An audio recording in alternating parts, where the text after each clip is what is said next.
All right. Hello, everyone, and good morning, good evening, and good afternoon, depending on where you're calling in from. Welcome to our April GSM Live. Today's show examines sport in the pandemic 1 year later, and we're so excited to welcome back our global guests from our very first virtual show 1 year ago. Before we get started, we would like to give an acknowledgement that the lands where Arizona State University and Global Sport Institute reside belong to the Maricopa and Pima peoples. The show today is also a part of our newest digital issue from Global Sport Matters.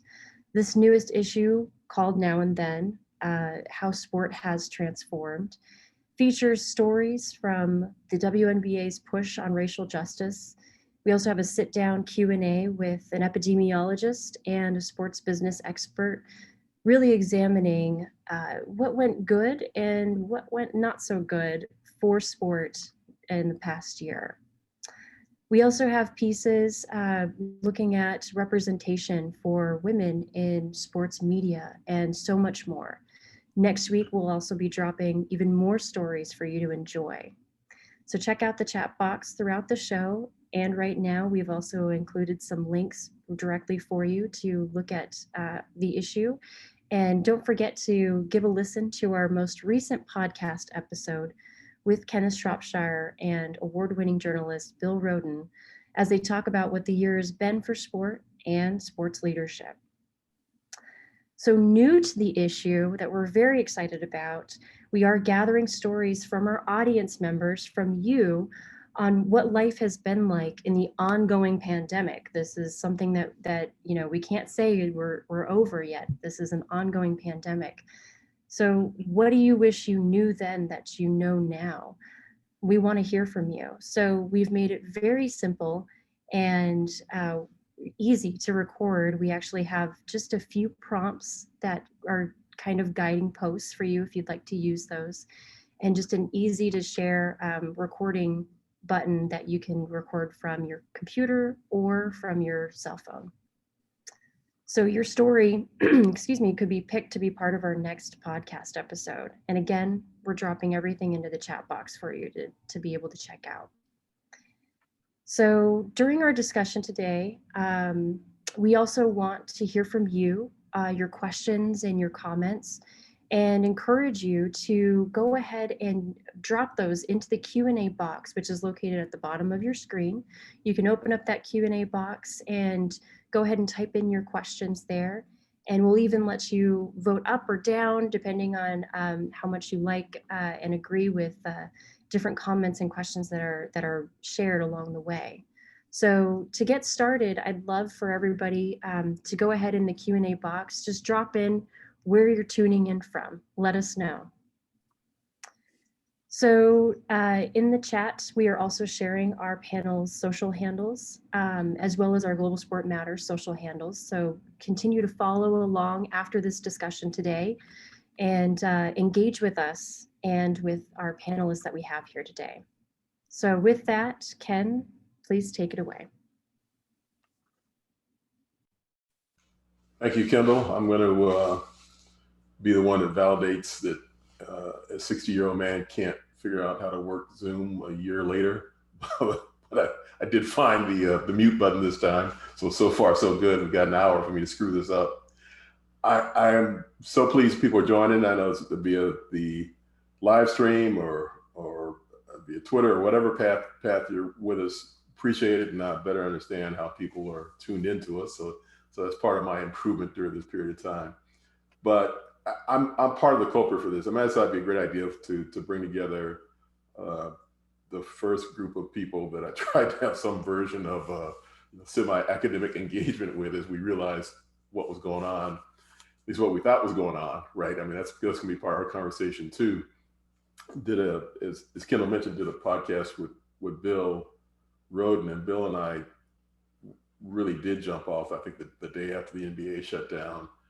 And Bill was trying to be an amateur Nostradamus a year ago, and he failed at so many points. So it's kind of hilarious to bring up old clips. We're not going to do that to this group. And we have a new addition, so it just wouldn't be fair to, she of course would say that she predicted everything appropriately. But no, really look forward to the conversation. And we got some great folks. Andres Martinez, and we kind of got people thinking about different geographic regions. So Andres is Latin America for us. He's a professor at Arizona State University, spends a lot of time in DC and Arizona and Mexico City. So glad to, and actually grew up in Mexico as well.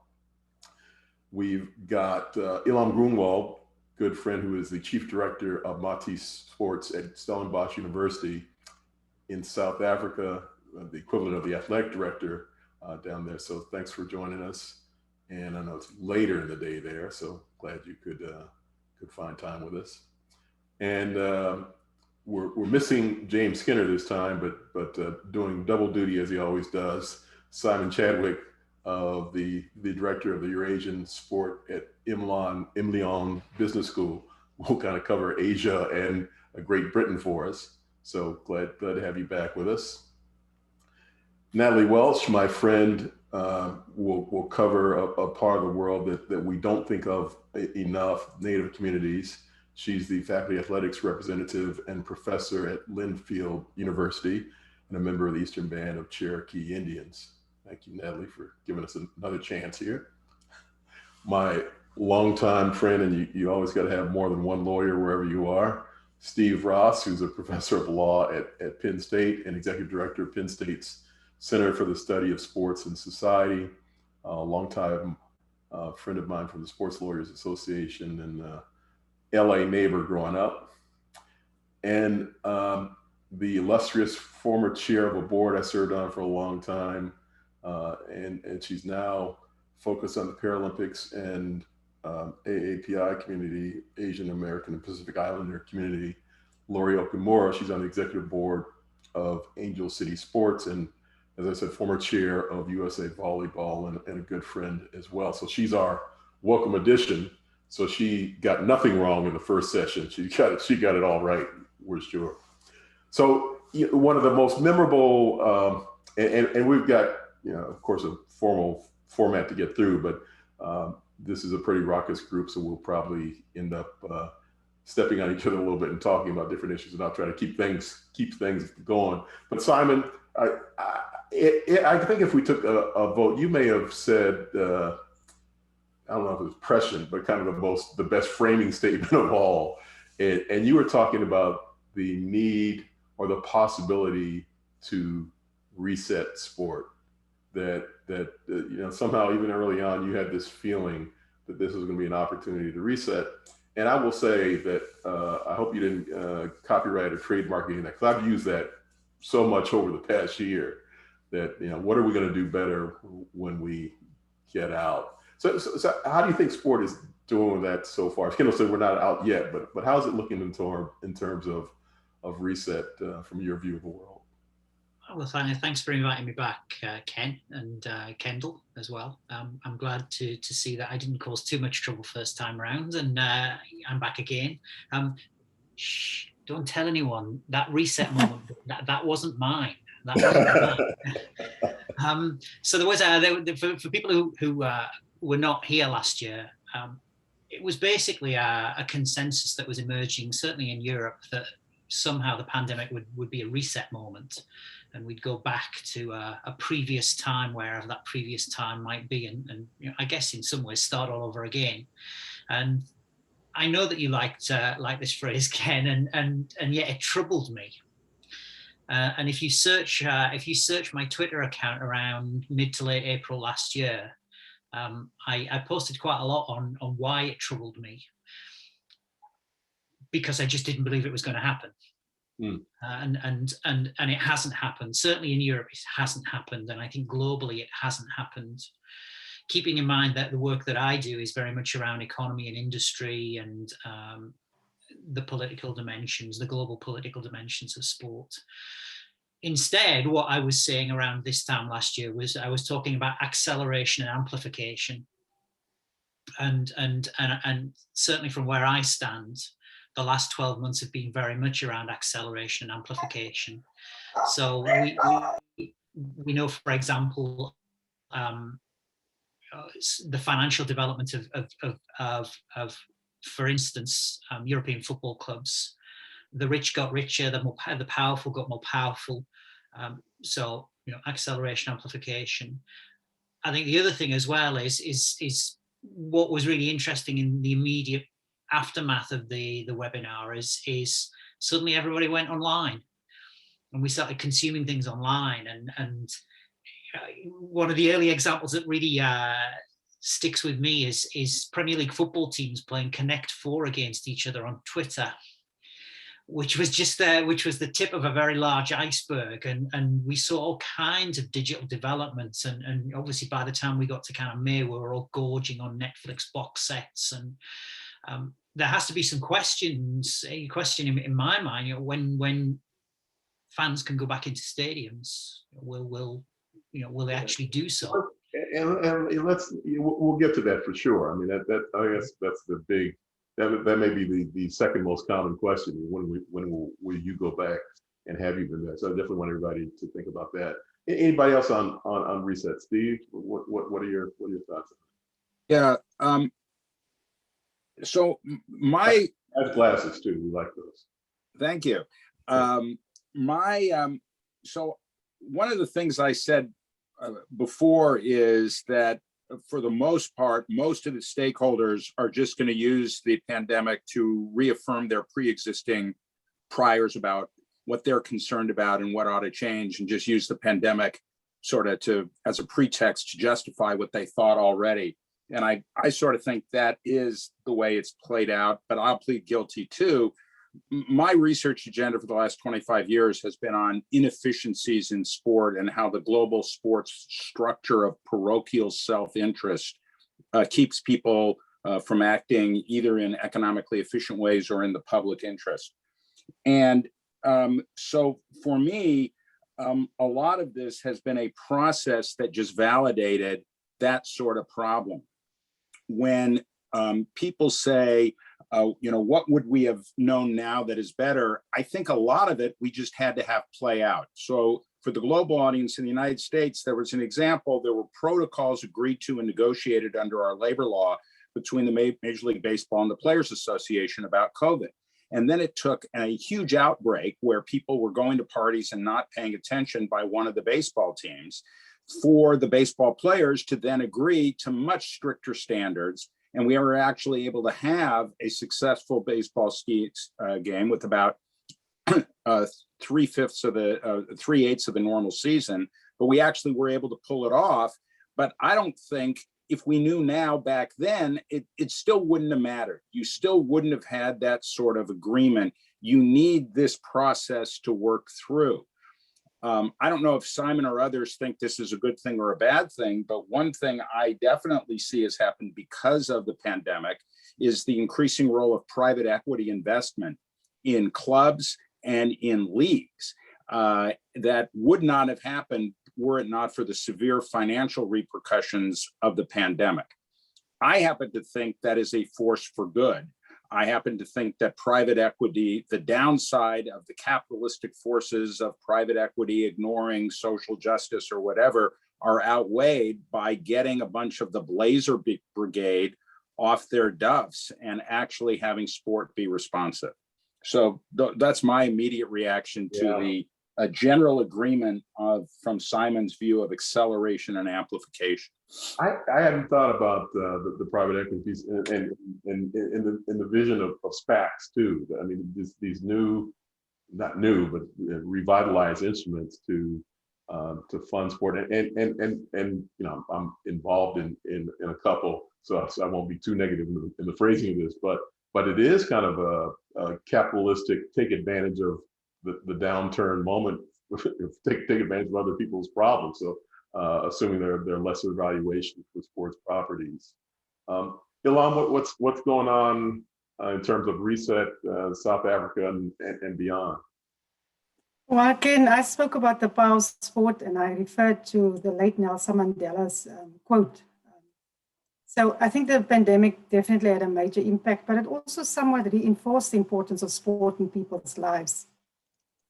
We speak a lot about the role of technology and the impact of technology, but there's also a negative side of it. And I'm sure during the course of this evening, we're going to talk about the socioeconomic circumstances. That was the second point that I emphasized last year, this time around. And in South Africa, we can certainly see it. I mean, a couple of days ago, I was asked to sign a petition around just a normal support from the government that possibly our government is now going to stop, and the major impact that it will have on people's lives, it's massive. So what do you choose?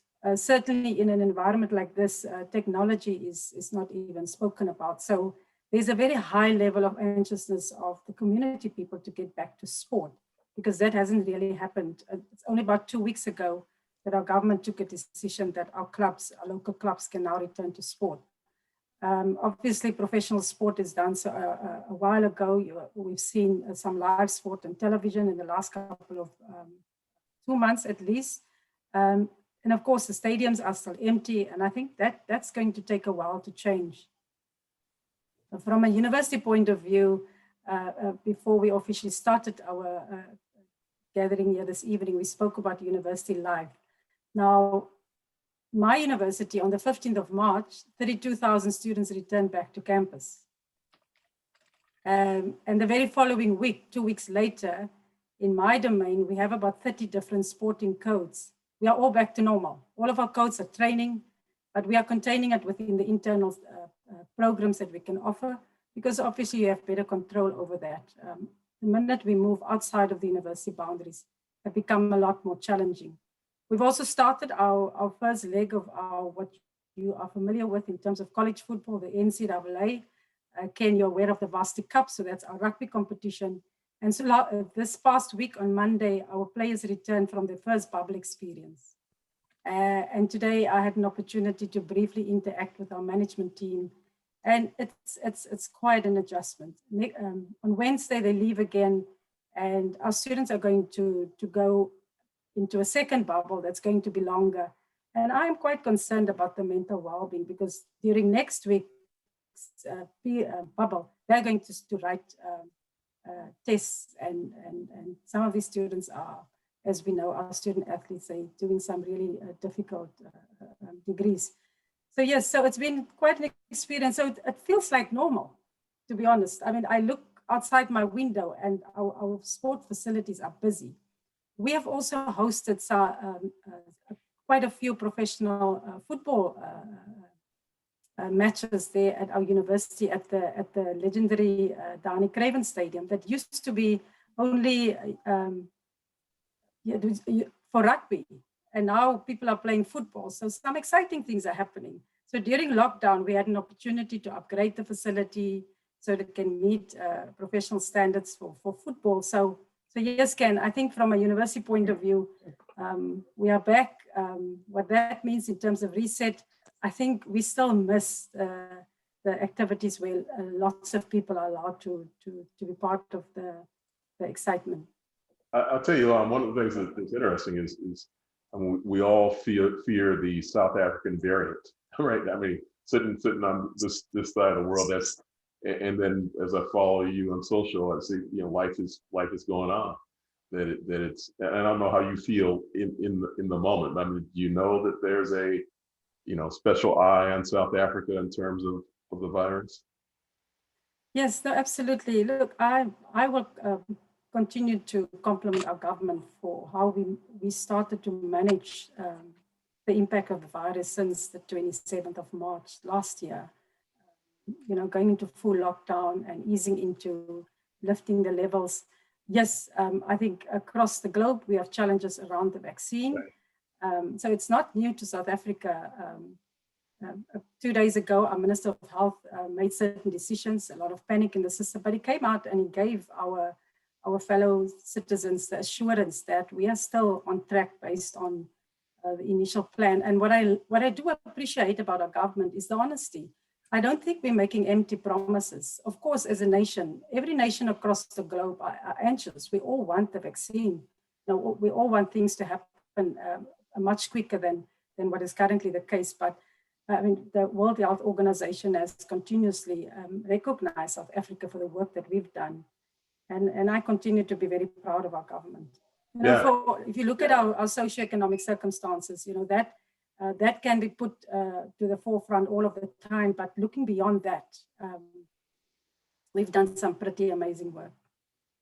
No, and I'm not to let Simon off the hook. The Great Britain variant is one that I periodically dodge, and the United States trying to stay ahead of India in terms of infection rates and the like. So yeah, there's a lot going on around the world.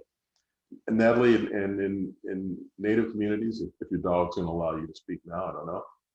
You can take the dogs off the res, but you can't take the res out of the dogs. So, all right, what are your thoughts in terms of this whole reset period? yeah, it's been so interesting, Ken, and it's so interesting to think about the global level too. And but you know, when we were talking last year, we're seeing, you know, the Navajo Nation and many Native communities just being so hit so hard by this you know, by COVID, and there was, you know, this kind of light shining on this disparities that we have within our own country, and kind of the third world conditions on some of our Native communities within this own country. And but there's been a lot of good things too, of communities that were really exercising their autonomy, of shutting down their borders on the reservations and really protecting their communities.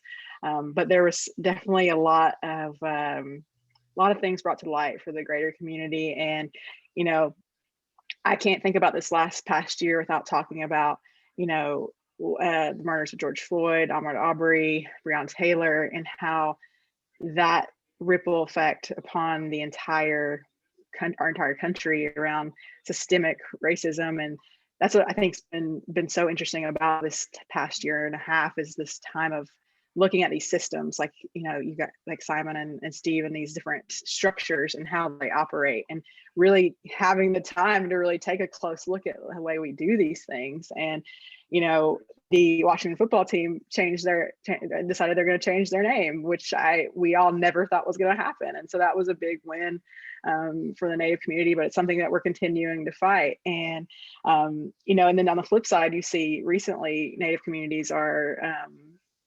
vaccinating their surrounding communities, but ahead of a lot of the other kind of mainstream communities. And so it's been a lot of ups and downs. And on the sports side, we've seen our people, just like everyone else, you know, get creative, spend more time outdoors. Native TikTok is like popping off pretty wildly. And we're seeing a resurgence too in, you know, Indigenous led sporting events. And there's an Indigenous hoop series that's getting ready to happen this next weekend. That's kind of going to be a kind of a world tour, or you know, a world tour across different areas. So there's a lot of, you know, it's been a horrible year for so many, but there's been so much kind of light brought to some of these underrepresented communities that's just helping us make a little bit of progress, I feel like. And Lori, I don't want to get to Tokyo, the Olympic Games yet. I know that's we'll get to that. But all of this moment where we didn't have the games, and in the two worlds that you look at the most, the two main pieces of the USOPC, what's been going on there in terms of reset? Better, worse, same? I broke my reset button about this time last year from pressing it so many times. But I think, touching on what everybody has said so far, I think when you look at the lens of the Olympic and Paralympic world, I think we realize just how important or just how integral sport is to people's daily lives. Now, I'm not just talking about those who are competing or or coaching or even administrating at the highest level. I'm talking about people like the fans, the companies. We look at like the sponsors, for example, of of international sport. Let's load them all into the same category: World Cup, World Championships, whatever. And you've got people who at this time last year were losing their jobs from these companies as a sort of trickle down, from having all live events canceled. We saw a lot of venue management, venue employees losing their positions or losing their, losing salaries, losing income. But from a sort of citizen of the world, standpoint, yes, sport is important to our lives, but is it more important than life itself? I think is the question that a lot of people, toyed with. You have a lot of time to think about that question. With the reset came sort of a pause.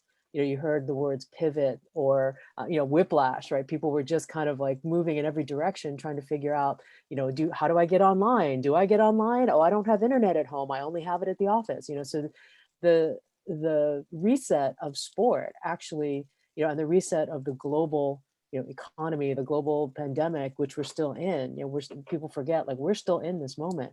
That whole reset opportunity was sort of like a moment to reflect, just how many areas of our lives and everybody's lives around the world intersect with sport, right? And yeah, I mean, as I'm listening to everybody seems pretty relaxed. I mean, in some sense. I mean, I think the last time we talked, there was a lot of tension amongst us. I mean, the apprehension of what's next, what's going on. I think there is a little bit of aura, and if we have a chance, I'd love to talk about it. And Simon, I guess you kind of alluded to this, is how much of this stuff we're going to keep around. I don't want to meet with anybody in person again. I'm going to just meet with people via Zoom. I'm not getting on a plane ever again. But Andres, from your standpoint, I mean, well, certainly geographically, but also your big focus on global football, soccer.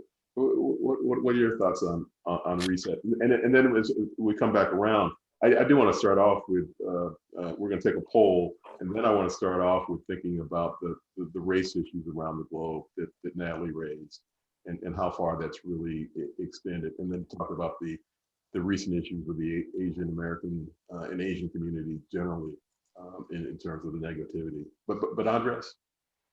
Yeah, no, thanks. This is sort of maybe too obvious to even mention, but when you were noting that we might seem a little bit relaxed compared to a year ago, and also you referenced that if you played some of the clips from last year, we would maybe not ace the Nostradamus exam. And so it's sort of obvious that I think a year ago, none of us could have imagined that a vaccine would have already been developed and being in the process that we're seeing a rollout, right? And it's uneven around the world, and we're still in a very serious moment. But a year ago, we were talking about, are we going to have a vaccine in 4 or 5 years? Like a lot of experts were saying that would be in terms of the history, that would be best case scenario. So I don't think we should overlook how dramatic that has been and positive. And there's a lot to worry about. There's a lot of bad news out there. And Natalie did allude to the vaccine, and that's that I think needs to be said. That is, if we'd known a year ago that we would have a vaccine a year later, we would have been very surprised and very joyous to hear about that. But in terms of the impact of the pandemic, I would second a lot of what's been said in terms of, it has accelerated the globalization of sport, which is something that I had been studying pre-pandemic, thanks in large part to the GSI. And I did wonder if, this trend that I'm studying and this theme of convergence across borders in sport is it all going to come to a grinding halt and perhaps end? And that was a legitimate question. If we were living in a world with no vaccines for years, or with the, if we'd seen markets crash, media conglomerates crumble. I mean, we just didn't know where we were a year ago. And I think what we've seen is an acceleration of that globalization that Simon and Steve alluded to, and it has its pros and cons. I tend to think that sitting as here in the United States, one of the positives is that it is diminishing and pushing back against the U.S. sort of our historical, as a nation, exceptionalism and isolationism in the arena of sport. And we've talked a lot about that. And Simon was nice enough to invite me to speak to some of his students. Might have been late summer or fall, I forget exactly. And we were talking about, I was proposing that the US is now going to be in the driver's seat of globalizing the world's most popular sport. And I think, Simon, you were a little bit skeptical, but we could see the emergence of this. And I think we are now seeing that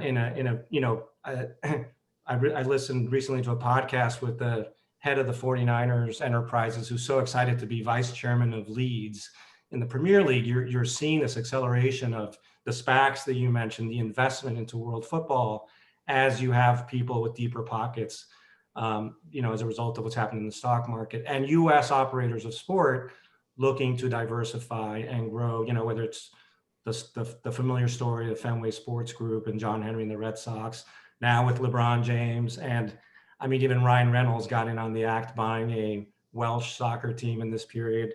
I was stunned last week. The team that I rooted for in Mexico as a kid has been acquired by, and I had to double check this because it feels like a strange dream. It's an investment group that includes Justin Verlander, Eva Longoria, the actress, and Mesut Ozil, of all people, the somewhat controversial former Arsenal player, have acquired Necaxa in Mexico. So you're seeing all this cross-border investment accelerating. I think that's here to stay. I think it's reinforced by something else that we touched upon, which is the resilience of sport as, and in some ways, the last standing form of hyper valuable live entertainment. So, the globalization of sport is being accelerated by what we're seeing in the media space with the streaming wars. And if you look at ratings for most watched events anywhere in the world, the sport is the last thing that really brings together, aggregates a synchronous live audience in a way that, other types of programming used to. I just finished watching The Office. I'm about 15 years behind everybody. It was okay to watch it, not when the rest of you watched it, right? But I'm certainly not going to watch, NFL championship, Super Bowls or Steeler, division playoff games from 2006 today, because I already know what happened, right? So, but the importance of sport to media and the future of media, such as it is actually expanding opportunities, even in this year of a pandemic. There has never been a better time for professional women's sports. And what happened to the NWSL in this time frame a year ago when we had our event, that league was on its didn't know if it could meet payroll, actually acceded to one of the government loan programs to meet payroll, and then within a month or two got its best TV deal ever, because CBS is launching Paramount Plus, which also has brought to American audiences Argentine football, Brazilian football, and women's soccer. And then across the pond, the English Women's Soccer League also got the best media deal it's ever had. So I think there's a lot to be heartened by. I would also just quickly say, Natalie's totally right that the social consciousness of sport has gone through a transformation, which might be even greater than everything else we're talking about. And it's not necessarily directly related to the pandemic. I think there's linkage. I'm not so sure. I do see in sport at the highest level more social awareness and consciousness than we saw 5-10 years ago. I'm not as positive that that's going to last forever. Kind of feels like this moment, post 9/11, living in New York, when everybody was really nice to each other, and eventually it sort of faded. I think it's going to be really interesting to watch. But now you have, football players being able to express themselves about human rights in Qatar during World Cup qualifying matches, and FIFA saying we're not going to sanction those players. And this would have been unimaginable, 2 years ago. Yeah, So I do want to get to that full theme within the race conversation otherwise, and within the Olympic movement, Rule 50, and so there is something at least that we should talk about. And I do want to say before, and Kendall, if you come back up and we're going to conduct a quick poll before we keep moving forward. But the other thing that Andrea says about soccer, and I'm kind of a halftime fan of paying attention, but there's so much conversation now about what the MLS can be. The valuations are just crazy now. I mean, numbers are, I will say, kind of unrealistic about what people are paying now. And there's this two conversations taking place. One is about the potential merger with MLS and the Mexican League, which would make it, one of the most popular, powerful leagues around, according to people. And also, if there's some survival that takes place until when's the World Cup, Andres? 2026. Yeah. That's really the telling moment where it could be finally some magical shift. But this whole thought process, I don't think would have taken place if we weren't sitting around kind of trying to figure out how things can refit together. But let me turn over to Kendall for a moment to take us through a poll. So we're going to go really quickly here. I'm launching the poll now, but just kind of going off this initial question that really launched us last year, and we wanted to start off the conversation this time too. Let us know, do you think a reset moment of sport has happened? Absolutely, not at all, or you have no idea and you're still in isolation and it's still March of 2020, who knows? And while you're doing that, once you've actually voted, let us know in the Q&A box if you do think the reset moment has happened. Let us know what that was. What was that reset moment to you, and how did you feel about that? And I'll go ahead and give this a couple more seconds before I end it and turn it back over to you, Ken. All right, I'm going to go ahead and end this poll now. All right, so not surprisingly, everybody, pretty much majority, 67% said absolutely reset moment has happened. So again, let us know in the Q&A box, what was that reset moment for you in your part of the world? Ken, back to you. Simon, I want to put a more positive qualifier in there about, is it a positive reset or so there's some variation that could have been applied to that question, but it's interesting to see that people do think there was some kind of movement that took place one way or the other. But let's get into this, and anybody can jump in on commenting on this. And but in the U.S., I mean, the surprise, who knew this would be the second pandemic that would hit us, and that was the race issues, and we didn't understand the variants that would come either. So certainly, as Natalie mentioned, the George Floyd, Breonna Taylor, Ahmaud Arbery, that whole scenario. Then we were in phase 2 with attacks on Asians. I know, during the George Floyd related protest, we did see a lot of global activity. I'm wondering what's going on around the globe now. Is race, I mean, we've got trials going on in the US. We've got, unfortunately, more killings going on. So it's been nonstop in a way that I don't think any of us anticipated. What's going on elsewhere, Simon, Ilham, Andres, as you look at things? Okay, I think what happened in the United States was really impactful in Britain, where I spent most of, in fact, I spent all of the last 12 months. And you may know that, for example, with Premier League games, players take a knee before each game. The league supports that. We've seen racist abuse targeted at soccer players over recent weeks and months. And several teams, several players have now withdrawn from social media in protest against that. So Britain is a country that has not confronted in a really meaningful way its colonial past. I think we for a long time have been in denial, and what the last 12 months have done is to really, I think, bring about a more public debate about, firstly, our colonial past, but also about the diversity of the society that we now live in. I mean, an interesting one is, some of you may know that in Bristol, midsummer last year, a statue of Edward Colston was pulled down and thrown in the harbour. Colston was a slave trader.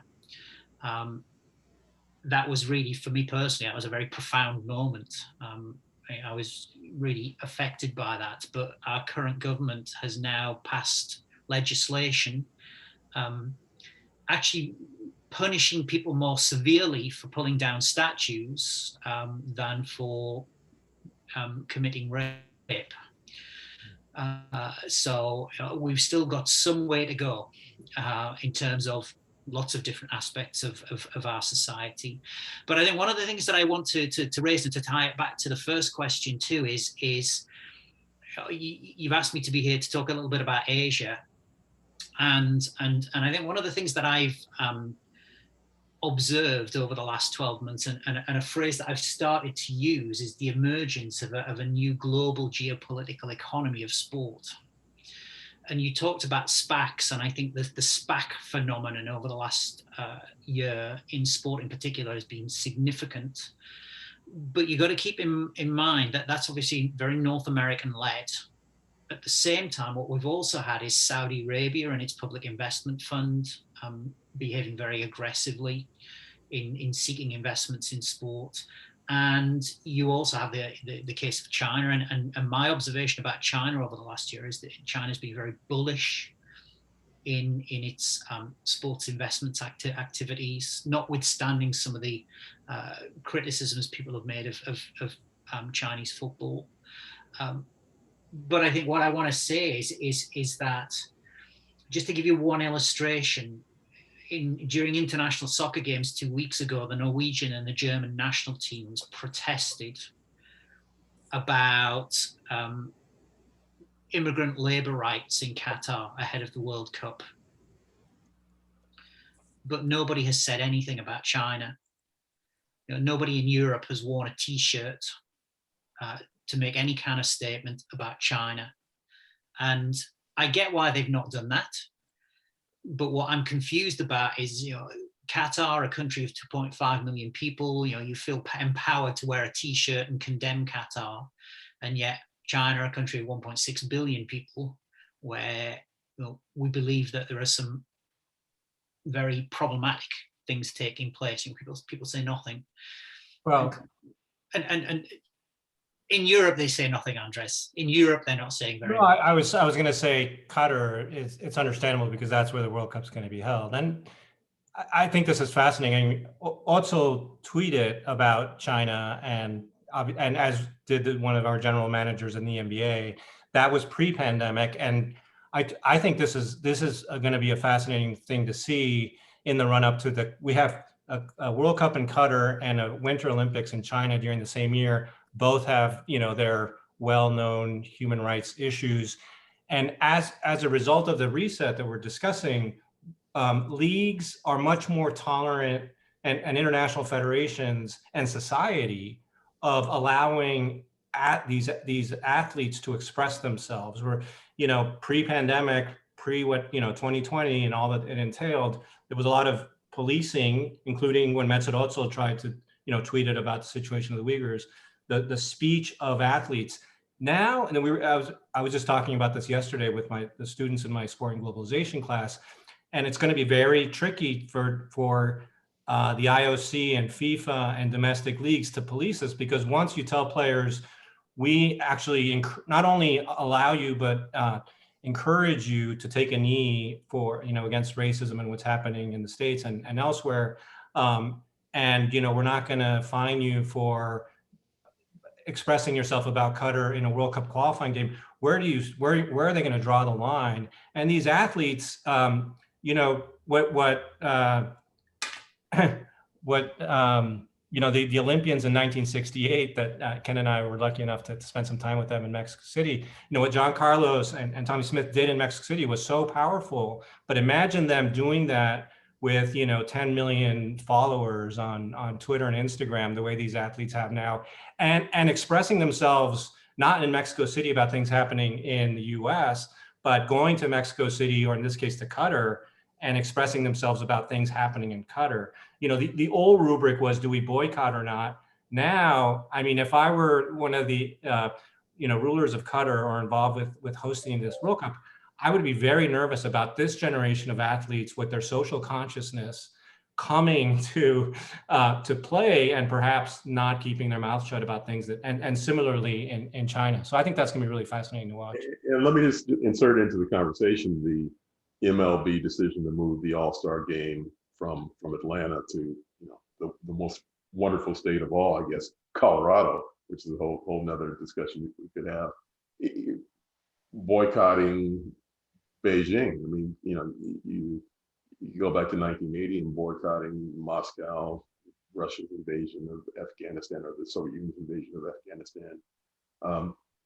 What about that? I mean, what about enterprises taking more steps? I mean, one of the things that we, yeah, again, because we were early on, we didn't have the moment of every sports organization on the planet issuing a statement. You know, we condemn racism. So the whole idea of performative, reactionary kind of responses, and is there more that these enterprises should do? But other thoughts on this intersection? Can I just jump back in, Ken? I think that the point that I was trying to make in terms of athlete activism and campaigning and making very open statements is that is the domain, that is the preserve of the liberal West. You look at athlete activism from the living rooms of Beijing or from the sports pitches of Shanghai or Riyadh. It's very different. And I've just written a piece in which I very mischievously questioned, you know, will we see Chinese athletes at the Winter Olympics with "Say No to Nike" t-shirts on? I somehow don't think so. And the reason that I say this is one of the things that has happened more generally across the world, but certainly in sport over the last 12 months, is this kind of ideological schism has emerged. And you are in kind of George W. Bush territory. You know, you're either with us or you're against us. And I think the rise of SPACs, as opposed to investments made by sovereign wealth funds from Asia, you know, that really marks out the territory and the ideologies very starkly. Ken, when you talk about athlete activism, one of the points I think is going to be really interesting to see is the next step in terms of athlete activism that is about sport rather than about social issues. And it'd be very interesting to see about groups of increasing funding like the Players Alliance and what happens. So for the global audience, to put this in perspective, the dominant sport around the world is football, and association football does a pretty good job of providing access. Sometimes it's exploitive, but access to everyone to be able to play football and go up.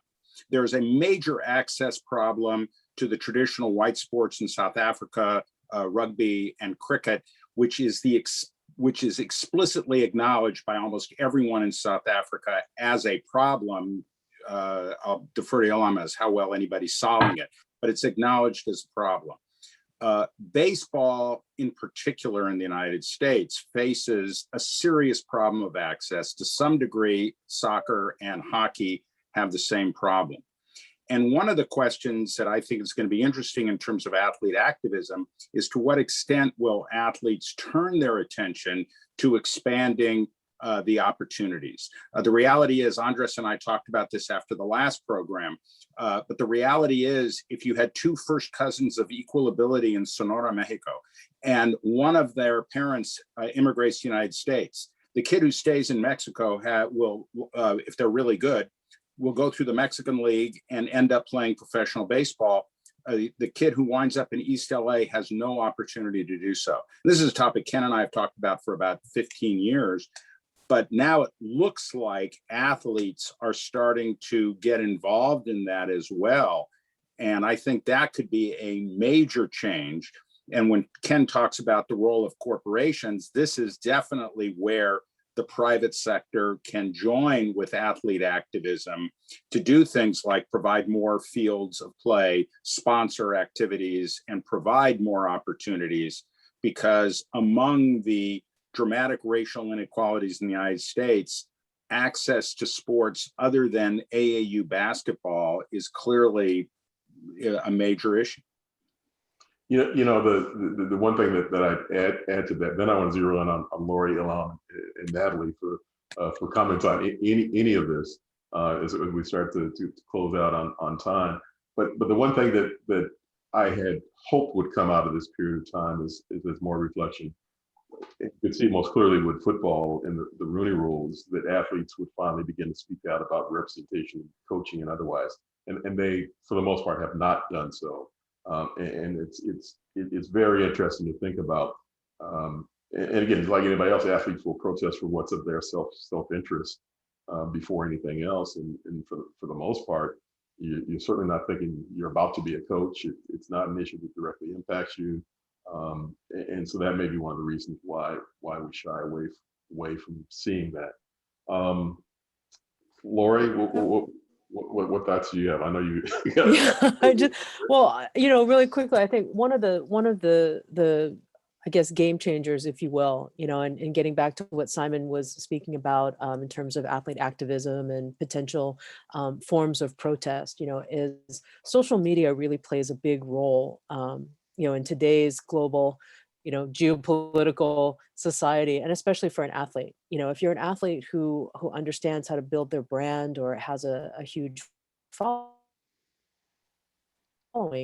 your moves are followed in almost real time, as opposed to, I have a friend who was part of the, the Olympic delegation in the boycott, in 1980. And, she was just telling me the other day how, she's coaching younger athletes right now, youth athletes, and they had no idea that there was a boycott, or what were you boycotting, and back in those, in that time, if you were an athlete who was on that team, who was part of that form of protest, that boycott, unless you had an outlet to the media or, some sort of other outlet, there were very few ways that you could communicate globally, as opposed to putting out 150 characters and hitting tweet, and hitting send, so I think that social media plays a big role in that. But with that comes huge responsibility. Not all activism is aligned with a message, right? Some of it is just, I have something to say and I just want to say it, and I think that to Simon's point, it's very difficult for athletes who live in countries where social or any type of free speech is still censored. And yes, that is the reality, of our situation around the globe. Not every country is free to speak. Right. And so especially from a racial justice or social justice standpoint, if you are, residing or training or living or a citizen of a country where it's not really, looked well upon to speak your mind, you've got a real problem when it comes to, trying to be an activist, even if you're an athlete and well known and bubbled by your social media presence. What I think, the pandemic combined with, the rise in technology and social and the ability for us to be connected, for me to look at Ilan's wonderful face in South Africa and in real time, the reality of that situation is it's created, a need to be responsible about what it is you're communicating. Right. And it's also exposed, especially from a racial standpoint, that there are not a lot of icons in certain ethnicities to look toward. You're hearing from the same voices because, quite simply and quite frankly, the barriers to sport that Steve talked about, are real. Right. And they're impactful. Right. Kids can't play sport. They can't be exposed to it because they simply can't afford it, or they can't find any place to play. The problem is we keep saying systemic. And I think all of this, environment that we've been in, these pivots, this pause, this reset, it has really amplified you know, that the problems start when we're much younger, you know, not at the age that we all are now. They start when we're much, much younger, you know, access, affordability, you know, and to some extent, you know, the ability to speak freely about what you need. You know, if you don't see a coach that looks like you, will you really be motivated or inspired to go into coaching? Representation absolutely matters. You know. So after all this time on Zoom webinars, I don't know what happens if we go over time, but I'm getting the word that we're about to hit that point. But let's try and do this. If you get cut off, I apologize in advance. All of a sudden, music starts playing like the Academy Awards. I don't know. Let's see what happens. But I do want to give each of you a chance to respond to one last question. And if you want to squeeze something else in there, please try to do it 30 seconds. 30 seconds by everybody does not add up to the time we have left, but let's see how this goes.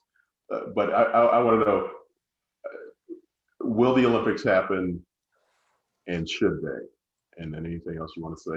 Ilham, why don't we go to you, Natalie, Simon, Andres, Lori, and then Steve, close out with you. Ilham, give us the 20-second version. Let's see if we can do this. Well, I must be very careful because I'm a board member of our Olympic Committee in South Africa. But anything that limits you from commenting on it, please exercise that right. All right, Ilham may have frozen on us. Let's Natalie, why don't you speak? She's back. You there, Elon? Natalie, you can go. Oh, oh gosh, the Olympics question. I think they will happen, but I don't think they should happen. And I just wanted to do a little acknowledgement again, like that. There's just so much interconnectivity with all this stuff, with all the different underrepresented groups and the systemic racism and COVID and it's. The beauty of this past year is that we've had to really pull the wool off a lot of people's eyes stuff. We've really people have had to face the harsh realities of what's going on in our country, what's going on across the globe. And I just had to make a note too, because I'm in the college space. I'm so excited for what's going to happen in this next couple of years as far as college athletics, because this amateurism myth is over. And as your colleague there at ASU, Victoria Jackson, is so great and so eloquent on so many of these issues, but it's quickly changing. And I've seen so many people this past year, they kind of have started saying the quiet thing out loud, where I think they maybe get a little too secluded at some points. And then, you see stuff like University of Texas, the Eye of Texas. We've had athletes in our conference be told not to, by donors, saying that they shouldn't be doing any social justice, anything, or they'll stop funding. And so there's a real interesting just point now that we're going from this day on the day forward. So I appreciate you guys having us on. Simon, 20-second shot clock. Let's see how they do in Great Britain. I think we live during incredible times. I'm not pessimistic. I'm really optimistic, because there are just amazing things happening technologically, politically, obviously the pandemic. So I'm really optimistic about the future, about sport, some of the exciting developments that are taking place. I really don't know what's going to happen in Japan with regards to the Olympics, because this time last year, when the postponement took place, there were around 400 cases a day. Currently in Tokyo, there are 700 cases a day. So we still got some way to go yet before a decision is made on Tokyo. Okay, Andres? I second Simon's optimism about all things. On the Olympics, I think it absolutely should happen. I think there's a way that it should be done properly. I'm not so confident it will be because of the politics intervening, but I think we should celebrate human accomplishment. And if I could wave a magic wand, I would have the Olympics in a bubble, and I would require that every athlete be vaccinated. And I think that would send a powerful signal to the world using sport as a public health celebration. And I think it would be tremendous for fans around the world to watch an Olympics, even though it would be different and it should not have fans in the stands. when I see those stairs that you use for the graphic for this event with the Olympics, and then there are a couple that are canceled, it's heartbreaking, and you know that was a fail on the part of humanity. And I think there's a way to have a safe Olympics that we could all cherish. I just don't know that the politics are up to it for all sorts of reasons. Yeah, World War related. Yeah, that's fascinating. I think this had that same power. Lori? So I'm scheduled to work the Paralympics. So of course, I hope that they actually take place. But on the Olympics and Paralympics front, the Japanese people were prepared 4 years ago. They were prepared 8 years ago. Japan is excellent at running events, and especially, events on a global stage. So it's heartbreaking to see that these pandemic circumstances are really throwing a huge wrench, into their logistics. Will they happen? I honestly don't know. I get this question quite a bit, and I've answered it differently over the last year. I am literally waiting until the day before we're scheduled to leave, and I don't know if they will happen, because I think the circumstances are uncertain, surrounding, the science of it all, the medical part of it all, but also just the logistics. How do you take all the things that were beneficial about hosting a games in Japan and eliminate them, like public transportation and housing and access to venues and all that? So I'm undecided. I mean, I really am. I'm not sure. Should they happen? I'm going to take a different approach. I'm not sure anymore. I really don't have enough information. Steve, and then Elon will give you one more shot. I agree with Andres. All right. Elon? Well, Ken, I think perhaps we might have a lot more flexibility than what we think, but more importantly, during times like this, we just need to be ready to embrace the unexpected. That's how I see it. Well, thank you, everybody. This has been a great second chance. I am hopeful that the next time we all get together, we really are talking about this like the pandemic of 1918 or something, that it's something that happened, it's done, and we're on to life as usual. But thank you so much. Kendall? Thank you, everybody. And to our panelists, if you need to jump into your next thing, please do. Really appreciate it. The audience, we just ask that you hang on for just a minute as we continue to fill the chat box with some more information, including about our newest digital issue, I should say, from Global Sport Matters as well. So just as a reminder, if you were a little late to join at the beginning, this conversation, we will send it out obviously afterwards.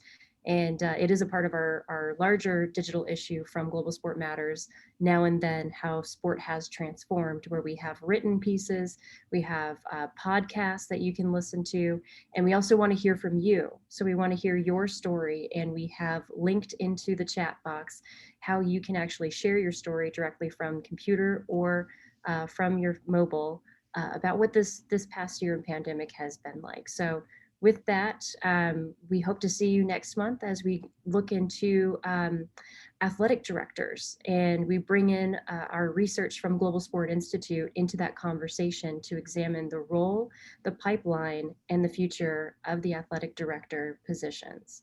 So thank you so much for joining us, and we'll see you next time here on Global Sport Matters Live. Bye, everyone.